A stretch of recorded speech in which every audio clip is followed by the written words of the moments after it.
তো সেদিন কাজের বরাতে যাচ্ছিলাম নাচলের উদ্দেশ্যে। তো আমাদের উদ্দেশ্য ছিল রাজশাহী কোর্ট স্টেশন থেকে ট্রেন নিয়ে আমনুরা স্টেশনের উদ্দেশ্যে যাওয়া। তাই আমরা কোর্ট স্টেশন থেকে হালকা বিস্কিট এবং চা খেয়ে একটু রিল্যাক্স করে তারপর চা খাওয়ার পরে কিছুক্ষণ আমরা স্টেশনে বসেছিলাম। স্টেশনে বসে থাকতে থাকতে এক আঙ্কেল এসে বলে যে আজকে আমনুরাতে কোনো ট্রেন যাবে না এখান থেকে, কারণ সোমবারে নাকি সেখানে ট্রেন বন্ধ থাকে।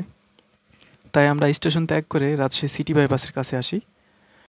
যেহেতু আমরা ট্রেন পাইনি তাই আমাদেরকে বাসে যেতে হবে, তাই আমরা বাস স্ট্যান্ডে চলে আসি। তো বাস স্ট্যান্ডে এসে পৌঁছাতে না পৌঁছাতে একটা বাস চলে আসে, লোকাল বাস। তাই আমরা বাসে উঠি। তো বাসে সেই দিন প্রচুর পরিমাণে গ্যাঞ্জাম ছিল, পা রাখার মতো জায়গা ছিল না। খুব কষ্ট মষ্ট করে আমরা গোদাগাড়িতে পৌঁছাই। তো গোদাগাড়ি গিয়ে শুনি সেখান থেকে নাকি বাস সরাসরি যায় না, আমাদেরকে যেতে হবে সিএনজিতে।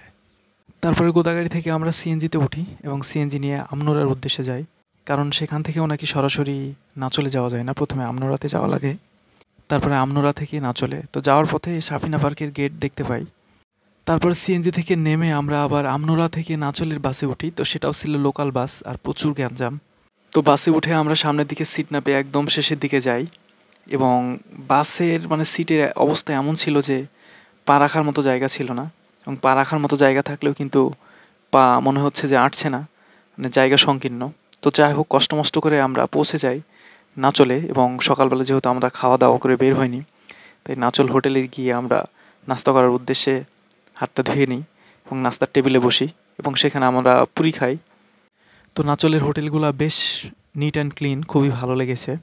তো সেখান থেকে আমরা চলে যাই কাজের উদ্দেশ্যে, এবং কাজ শেষ করে আবার ফিরে আসি নাচল, এই যে মোড়টা দেখতে পাচ্ছেন এখানে। সেখান থেকে চলে যাই আমরা আমনোরা বাইপাসের উদ্দেশ্যে। যদিও এটা রেল স্টেশন, কিন্তু এই জায়গার নাম হচ্ছে আমনোরা বাইপাস। জায়গাটা এত বেশি চমৎকার, না গেলে আপনি কখনোই ফিল করতে পারবেন না এত সুন্দর স্টেশন হয়, ছোট্ট একটা স্টেশন।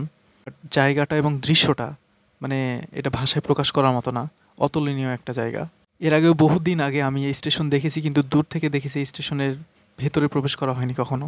যদিও ছোট্ট একটা স্টেশন, স্টেশনের মধ্যে কিছুই নাই, কিন্তু জায়গাটা কেন জানি আমার কাছে অনেক বেশি ভালো লাগে।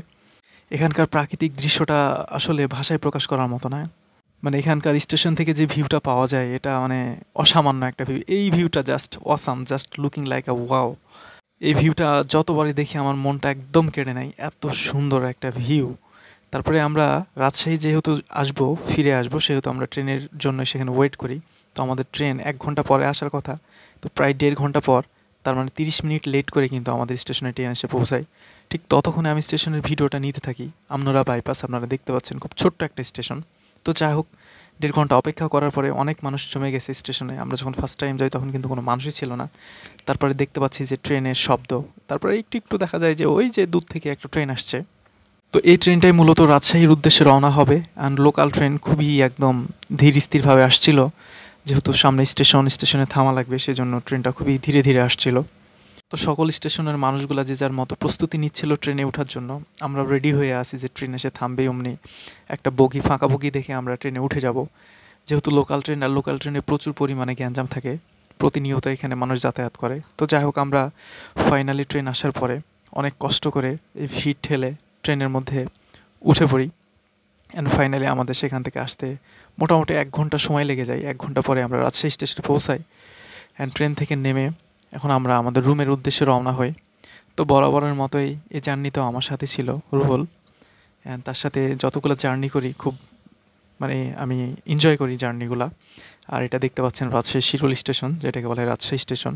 তো রুহুল আর আমি রাজশাহী স্টেশন থেকে বের হয়ে একটা রিক্সা নিয়ে রুমের উদ্দেশ্যে চলে আসি। তো রাজশাহী শহর সম্পর্কে নতুনভাবে বলার কিছুই আর নাই। তো আপনাদের এই ভিডিওর মেন উদ্দেশ্য ছিল যে আমনোরা স্টেশন দেখানো, বা আমনোরা বাইপাস যেটাকে বলা হয়। তো ফাইনালি আপনাদেরকে এটা দেখাতে পেরেছি। আমি জানি না কার কার এই আমনোরা বাইপাস ভালো লাগে, যাদের ভালো লাগে তারা কমেন্ট বক্সে জানিয়ে দিবেন। ধন্যবাদ সবাইকে।